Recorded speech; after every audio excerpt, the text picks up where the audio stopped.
voilà, ça y est, on se retrouve en notre fin de journée pour cette leçon d'astronomie. Et du coup, je suis très content de faire cette leçon avec vous, elle me plaît beaucoup. Et voilà, j'espère qu'on va y arriver, on va y aller à fond. Alors, le titre de notre leçon, c'est la nature des objets astronomiques. Des objets astronomiques, ça veut dire que ce sont les objets dans l'espace, ça peut être des planètes, des étoiles, etc. Et la nature, c'est comme la nature qu'on fait en ce moment en français avec les noms, déterminants, adjectifs, etc. Bon, on va dire les objets astronomiques, bah, ça c'est une comète, ça c'est une étoile, ça c'est une planète, etc., etc. Du coup, le but de notre séance, c'est de connaître la nature des objets astronomiques. Savoir à peu près qu'est-ce que c'est ça, qu'est-ce que c'est ça, qu'est-ce que c'est ça, qu'est-ce que c'est ça, etc. Parce que c'est sur ça qu'on va se baser pour ensuite en apprendre plus. Voilà. Et je vais commencer cette petite leçon par vous raconter une histoire. L'histoire, c'est l'histoire un peu de la lumière.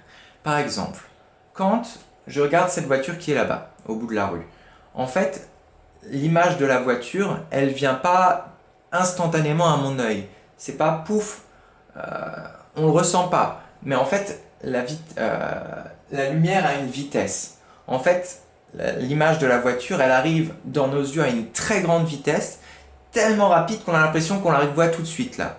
Quand là, pouf, je vois la voiture. Parce qu'en fait, la vitesse de la lumière, c'est ça. C'est 1 milliard de kilomètres par heure à peu près. Voire même plus. Hein. Vous vous rendez compte, les voitures, c'est... Là, c'est 1 milliard de kilomètres par heure. C'est pour ça que c'est tellement rapide. Quand je vois la voiture, pouf, l'image va dans mes yeux. C'est super rapide. Mais il y a quand même un petit temps, on n'arrive pas à le voir, mais de différence entre l'image de la voiture et le fait qu'elle rentre dans mes yeux. Voilà. Et du coup, c'est là que mon histoire devient intéressante. Si, en fait, la Lune est un peu plus loin, enfin, elle est beaucoup plus loin, et du coup, l'image, si on regarde la Lune, imaginons on est à la nuit, on regarde la Lune, l'image de la Lune, elle met 1 seconde, c'est beaucoup déjà, à arriver à notre œil. Si on regarde la nuit, pouf, l'image de la Lune, elle met 1 seconde à arriver à notre œil. Ça veut dire que, en fait, on peut voir la Lune 1 seconde dans le passé. C'est-à-dire si on voit un astronaute, je sais pas moi, qui fait un geste comme ça sur la Lune, bah nous, on n'aura son image que 1 seconde plus tard. Ça veut dire que quand il aura déjà fini de faire ça, nous, on le voit commencer à lever le bras. Du coup, c'est un peu dingue, mais ça nous permet un peu de voyager dans le temps, entre guillemets. Parce qu'il y a dès qu'on regarde la Lune, on regarde la Lune 1 seconde, comment elle était dans le passé. Ok ? Et là où ça devient plus intéressant encore, c'est quand on parle de la planète Mars. La planète Mars est plus loin encore que la Lune. Et c'est la planète c'est la prochaine planète sur laquelle on veut aller, etc., qui est proche. Le temps que la lumière arrive de cette planète à nos yeux, c'est 4 minutes. Du coup, si on a un gros télescope et qu'on arriverait à voir quelqu'un sur la Lune, sur Mars, on le verrait 4 minutes dans le passé. On verrait son image 4 minutes dans le passé. Je sais pas moi, par exemple, on voit sur Mars qu'il est en train de, je sais pas moi, de chanter 2 chansons ou 3 chansons. Bah, alors qu'il aurait déjà fini ces 3 chansons sur Mars, bah, nous sur Terre, on le verrait seulement quand il commence à chanter. Du coup, c'est dingue. Et là, on en arrive vraiment quand on est à l'autre bout de notre système solaire, sur Neptune. Je vais vous montrer un peu quand même où c'est. Hop là. Bon, les distances sont pas bonnes. Hein. C'est pas les vraies distances entre les planètes, etc. Ils sont beaucoup plus éloignés. Mais on veut tout mettre sur une image, du coup, on a tout rapproché les planètes. Mais si on est sur Neptune, qui est tout au bout, tellement au bout que c'est une planète gelée, tellement elle a froid parce qu'elle est proche, elle est très loin du Soleil. Et Neptune, la lumière, si elle met à partir de la Terre, combien d'heures? 3h50, presque 4 heures, je vais mettre 3h54. À arriver, par exemple, la lumière de Neptune nous met 4h54 à arriver à nous. Du coup, si on avait un gigantesque télescope, super bien, énorme, et qu'on arriverait à voir quelqu'un sur Neptune, on le verrait 4 heures dans le passé. Il y a 4 heures de ça. Ok, par exemple, je sais pas moi, bah il est midi sur Neptune. Non, qu'est-ce que je voulais dire? Il est 16 h sur Neptune. Ouais, il est 16 h sur Neptune. Bah, quand on regarde Neptune de la Terre, bah, pour nous, on voit Neptune à midi, c'est-à-dire 4 heures avant. Bref, c'est dingue. Voilà. Petite anecdote sympa sur l'espace et le voyage un peu, enfin, non, pas le voyage dans le temps, mais on arrive à voir ce qui s'est passé dans le passé, plus on s'éloigne, parce que la lumière met du temps à arriver à nous. Première anecdote drôle. Alors maintenant, la suite de la leçon. Hop là. On attaque la suite, je montre juste, je regarde juste ce que je devrais dire. Oui, c'est parti. Alors, je vais déjà vous présenter ça. Vous vous rappelez que hier, je vous ai parlé de notre ami Giordano Bruno. Et Giordano Bruno, il nous a dit qu'il pensait à l'époque que toutes les étoiles qu'il y avait dans le ciel, c'était des étoiles, mais c'est dans un ciel où il y a, comment dire, en fait, à Strasbourg, par exemple, il y a beaucoup de pollution lumineuse, c'est-à-dire qu'il y a beaucoup de choses qui font de la lumière et du coup, on n'arrive pas bien à voir le ciel. La photo là a été prise dans un endroit, voilà, les ciels les moins pollués lumineusement, c'est-à-dire avec les ciels où il n'y a pas d'éclairage autour, on arrive bien à voir le ciel, etc. On arrive bien même à voir peut-être des amas ou je ne sais pas. Bref, voilà. Et du coup, en fait, regardez, il avait raison, chaque étoile dans le ciel, il disait, Giordano Bruno, il pense que c'était un soleil. Et il a raison, regardez, ça là, ce petit point là, c'est un soleil comme le nôtre, voire même plus gros que le nôtre. Et ça c'est dingue. Ce petit point là, enfin tous ces petits points, c'est des soleils là. Et autour de ce soleil, il y a sans doute des planètes comme le nôtre qui gravitent autour de ce soleil. Du coup, en fait, on est vraiment, mais alors, minuscule, minuscule. Et là, on est un zoom, on est encore seulement dans la galaxie de la Voie lactée. Parce qu'après, vous verrez qu'il y a... Je vais vous montrer ça. Bref, on est vraiment minuscule, mais de chez minuscule, mais de chez minuscule, mais on n'en a vraiment pas conscience. Hein, comparé au ciel, etc. Et du coup, voilà. Qu'est-ce que finalement une étoile ?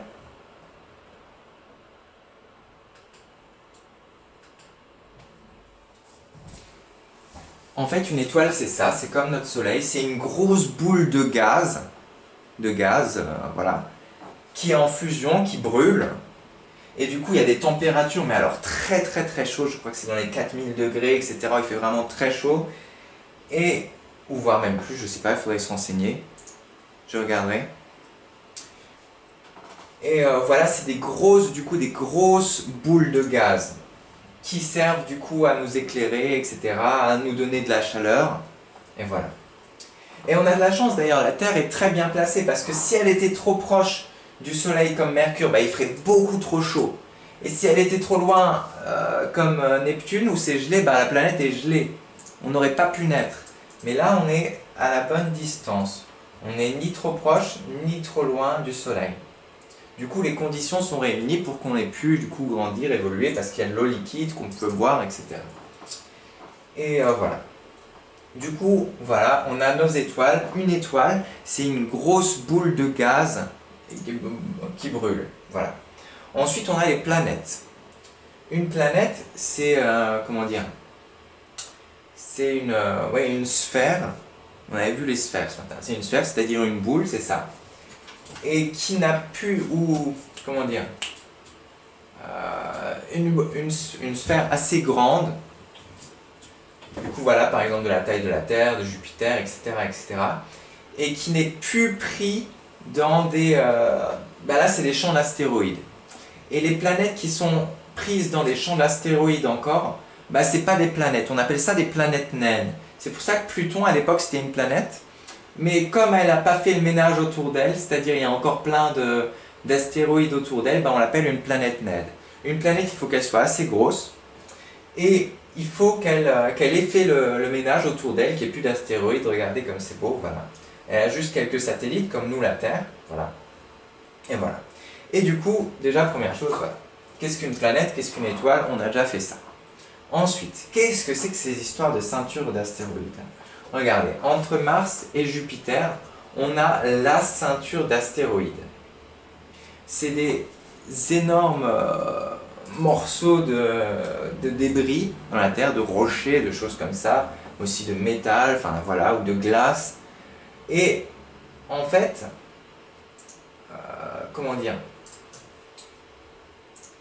c'est des débris qui n'ont pas encore, qui n'ont pas formé de planète. En fait, normalement, les planètes, c'est comme ça. La naissance des planètes, en fait, c'était au début, il y avait plein de poussière partout dans l'espace. C'était le Big Bang, etc. Ça a explosé, il y avait de la poussière partout, là, comme ça, dans l'espace, partout. Et il y a la poussière, c'est parfois mis ensemble, on dit qu'elle s'est agrégée. Et poussière sur poussière sur poussière qui sont commencé à grossir, bah ça a formé les planètes. Et du coup, ça, c'est encore de la poussière qui ne s'est pas agrégée, c'est-à-dire mis ensemble pour former une planète. Du coup, il y a deux champs. Premier champ ici, qui est entre Mars et Jupiter. Premier champ d'astéroïdes qui s'appelle le champ d'astéroïdes. Et là, on a au-dessus de Neptune, plus loin que Neptune, on a la ceinture d'astéroïdes de Kuiper, K-U-I-P-E-R. Voilà, du coup, dans notre système solaire, ça c'est le système solaire, hein. Voilà, avec nos 8 planètes, Mercure, Vénus, Terre, Mars, Jupiter, Saturne, Uranus, Neptune, on a donc deux champs d'astéroïdes, le champ d'astéroïdes et la ceinture de Kuiper. Voilà. Qu'est-ce que je voulais raconter encore d'autre là-dessus? Je voulais raconter plein de choses, il faut juste que ça me revienne. Oui.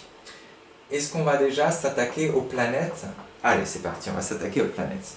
Ne bougez pas, restez là. Vous pouvez même, si vous voulez, avancer un petit peu la vidéo, parce qu'il faut que je retrouve un fichier que j'avais hier et qui était très très bien. Non, pas celui-là. Hein.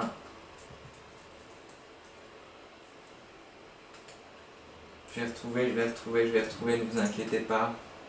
Avancez sinon. C'était celui-là. Ah voilà, super. Du coup, on va commencer notre tour des planètes. On va faire de la plus proche du Soleil à la plus éloignée, Neptune. On va donc commencer par Mercure. Et voilà. Attendez, je vais peut-être mettre mon ordinateur un peu plus proche et je vais vous raconter. Du coup, on va commencer par Mercure, qui est ici, qui est très proche du Soleil. Alors, notre ami Mercure, la voilà. Regardez sa couleur. Elle a une couleur un peu proche de celle de la Lune, hein. Un peu comme ça, blanche, jaune, orangée, comme ça. Du coup, elle fait 4800 km, voilà. Et qu'est-ce que je voulais dire? Elle n'a aucun satellite. Nous, on a la Lune comme satellite, c'est-à-dire qui tourne autour de la Terre. Et voilà. Et la température à sa surface, et si on est au Soleil, c'est-à-dire qu'on n'est pas à l'ombre, à la surface, il fait 427 degrés au Soleil. Quand elle est face au Soleil, il fait 427 degrés. Et quand elle n'est pas face au Soleil, quand il fait nuit, elle a moins 183 degrés. Du coup, c'est des températures horribles. Je crois que c'est tellement chaud et tellement froid d'un coup qu'il y a des roches qui explosent entre la différence de température. C'est pour ça peut-être qu'il y a autant qu'elle est aussi bizarre. Bref, c'est une planète tellurique, ça veut dire il y a des planètes telluriques, c'est-à-dire qui sont dures, on peut se poser dessus, et il y a des planètes gazeuses, ça veut dire qu'ils sont recouvertes de gaz. Là, c'est une planète tellurique, on voit bien qu'elle a des cratères et tout. Et du coup, c'est pas du tout une planète sympa sur laquelle on pourrait aller, hein. Pas du tout. Et ensuite, on va continuer. On arrive à notre Vénus. Vénus, on peut la voir, on pouvait la voir longtemps dans le ciel, je crois qu'on peut encore la voir dans le ciel. Prenez ceux qui ont installé, je vous ai dit, le logiciel SkyMap de Google. Vous pouvez ensuite taper dedans Vénus et vous pouvez la voir, elle est visible, hein, à l'œil nu. Voilà. Et elle est très brillante dans le ciel. Du coup, voilà. Là, par contre, elle est beaucoup plus grande, hein. Elle fait 12 400 km. Voilà. Et la température à sa surface est de 465 degrés. C'est aussi beaucoup trop chaud. On ne peut pas y aller malheureusement. Voilà, ils nous disent quoi? Ils nous disent c'est une planète tellurique, ça veut dire qu'on peut se poser dessus, qu'elle est solide. Voilà. Et elle est très brillante en raison de sa position entre le Soleil et la Terre. C'est ça, en fait, elle est très très brillante. Il me semble parce que elle renvoie la lumière du Soleil peut-être. Mais ça, il faudrait demander à Monsieur Lubig ou à quelqu'un qui est plus connaisseur. Je crois. C'est une très bonne question. Ensuite, nous avons... Ah, notre belle planète Terre. Du coup, elle a déjà la Terre. Diamètre, là, elle est quand même grosse, hein, 12 756 km. Ok. Ça veut dire diamètre, ça veut dire Vous savez ce que c'est le diamètre. C'est la distance entre mon doigt là et mon doigt là. Voilà. C'est pas le rayon. Rayon, ce serait ça. Diamètre, c'est ça. Voilà. Et voilà, elle a un satellite, c'est la Lune, on la connaît tous, et la température peut aller de moins 89 degrés, bon ça c'est au pôle Nord ou au pôle Sud, et à plus 60 degrés, et du coup entre les deux on peut bien vivre quand même, on peut aller avoir des températures qui sont 20 degrés, etc. Voilà. Ils nous disent que c'est une planète tellurique, et on l'appelle la planète bleue parce qu'il y a beaucoup de liquide, d'eau à sa surface. Et voilà. Et là, on arrive à notre planète, la planète Mars, qui est déjà un peu plus éloignée. Il fait déjà un peu plus froid, hein. Regardez, température minimale sur Mars, moins 140 degrés. Un peu plus froid que sur Terre, hein. Le diamètre, c'est une petite planète, 6800 km seulement. Ça faisait à peu près la moitié de la Terre, je crois. Voilà, du coup, elle est loin. Elle a deux satellites, c'est-à-dire deux objets célestes qui tournent autour d'elle. Et voilà, qu'est-ce que je voulais dire? Ouais, il peut faire par contre température maximale 20 degrés. Du coup, si on a de la chance, il peut faire plutôt bon sur Mars. Et c'est une planète tellurique, c'est-à-dire qu'on peut se poser dessus. C'est pour ça qu'on aimerait bien y aller dessus. Et c'est une planète rouge. On l'appelle planète rouge en raison de la couleur de son sol. Parce que son sol, il me semble qu'il y a peut-être du fer dedans. Et c'est ce qui lui donne sa couleur rouge. Mais pareil, pour tous les détails, il faut que je me renseigne plus. Ou demander à Monsieur Duville.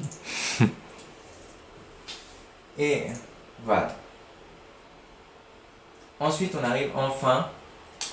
Voilà, alors là, regardez, Jupiter, qui est une immense planète. Regardez, 142 800 km de diamètre, c'est-à-dire là, c'est énorme, ça fait à peu près 10 fois la Terre. Et elle a 63 satellites qui tournent autour d'elle. Température moyenne, elle est loin du soleil là, elle fait 120 degrés, moins 120 degrés en moyenne. Voilà.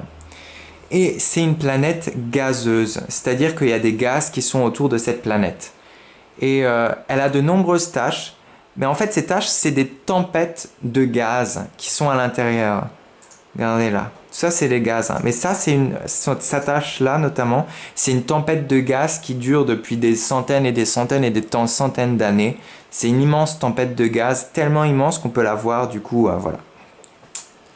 Bref, pas sympa d'habiter sur Jupiter, je pense. Ensuite, qu'est-ce qu'il va bien y avoir? Est-ce qu'il va y avoir un truc de plus accueillant? Alors on a Saturne et ses célèbres anneaux. Son célèbre anneau, ses anneaux. Ouais, elle propose ses anneaux, pardon. Du coup, elle fait 120 800 km, elle est très grosse aussi. Elle a 60 satellites et elle a des anneaux. Pourquoi est-ce que Saturne a des anneaux? En fait, c'est un de ses satellites, ou plusieurs, à l'époque, qui tournaient autour de Saturne, et ils sont allés tellement proches de Saturne, à un moment, ils se sont tellement rapprochés de Saturne que la gravité les a fait exploser, ces satellites. Imaginez la Lune qui se rapproche de la Terre. Bon, ça arrive pas, ou si ça arriverait, ça prendrait des millions et des millions d'années. Mais là, le satellite s'est tellement rapproché de la planète que la gravité l'a fait exploser et que du coup, toutes les poussières de ce satellite, ça a fait un disque. Et voilà, c'est plutôt, voilà, ça fait quand même quelque chose de très joli finalement. Et en moyenne, sa température, on ne peut pas encore y aller parce qu'il fait moins 120 degrés, elle est loin du soleil. C'est une planète gazeuse, ça veut dire qu'il y a du gaz dessus, on ne peut pas se poser. Et voilà, elle est constituée d'objets, d'anneaux, etc., qui gravitent autour d'elle, etc. On arrive enfin à l'avant-dernière, Uranus, qui est, voilà, température moyenne, bon, on va déjà voir sa taille. 47 000 km, ça va, c'est une petite planète, voilà. Elle a 27 satellites qui tournent autour d'elle. Température moyenne, moins 200 degrés. Du coup, c'est une planète, je crois qu'elle va être gelée, je pense aussi. Je ne sais pas.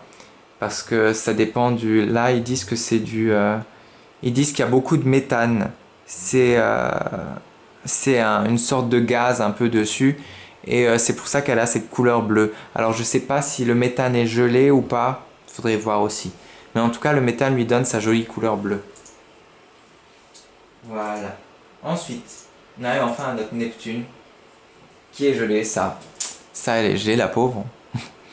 Et voilà, Neptune qui fait 44 600 km en de diamètre et qui est très loin du Soleil. Regardez, 4 500 millions de kilomètres, pardon. C'est énorme. Elle a 13 satellites qui tournent autour d'elle. Et du coup, là, les températures, c'est vraiment pas génial. Hein. Moins 223 et moins 214. Bon. C'est une planète, ils mettent pas si elle est gazeuse ou pas cette fois. Et ils disent juste que la couleur bleue liée au méthane qui est sur son atmosphère. Mais je sais plus si c'est une planète gazeuse ou pas, et si c'est le cas, je l'ai noté. Et là, ils vont nous mettre Pluton, mais ce n'est plus une planète. Ah non, bah, ils vont même pas le dire, pardon. Voilà. Température du Soleil. Bah tiens, on va pouvoir voir la température du Soleil. Regardez comme il est vieux, il a 4,5 milliards d'années, notre Soleil. Il est vieux, c'est un grand-père. Allez, on va juste regarder sa température, parce que là, c'est en Kelvin. Et nous, on veut chercher en degrés. Les scientifiques, souvent, ils calculent les températures en Kelvin. Ça nous fait 5500 degrés à peu près, sur notre Soleil. Et voilà. Je pense qu'on a appris pas mal de choses. Est-ce que j'ai encore quelque chose à vous dire pour cette première leçon? Encore une histoire à vous raconter. Prochaine histoire, je vous les raconterai la prochaine fois. Ok? Voilà, l'histoire des constellations, des choses comme ça, on fera ça la prochaine fois. Et du coup, je vais vous montrer votre leçon à copier. Pour pas comme ça, on ne perdra pas tout ce qu'on a appris aujourd'hui, c'est le but. On puisse mettre ça par écrit, pas qu'on perde. Pour que la prochaine fois, on puisse faire des trucs un peu sympas aussi, qui sont un peu plus compliqués, etc. Ah, je voulais vous montrer une vidéo. Bon, la vidéo, je vous la montrerai la prochaine fois, même si elle est géniale. Hein. Elle est géniale, mais ça vous fait un peu attendre. Désolé. Prochaine fois, on peut voir les tailles des planètes, de la galaxie, etc. À quel point c'est grand. Prochaine fois, je vous montre la vidéo. Ok. Du coup, la nature des objets astronomiques. Le Soleil est l'étoile de notre système solaire. C'est l'étoile de notre système solaire. Le système solaire compte 8 planètes. Là, je vous les ai mis dans l'ordre du plus proche du Soleil au plus loin du Soleil. Du coup, on a plus proche Mercure, Vénus, la Terre, Mars, Jupiter, Saturne, Uranus, Neptune. Pour les retenir dans l'ordre, je vous donne une phrase.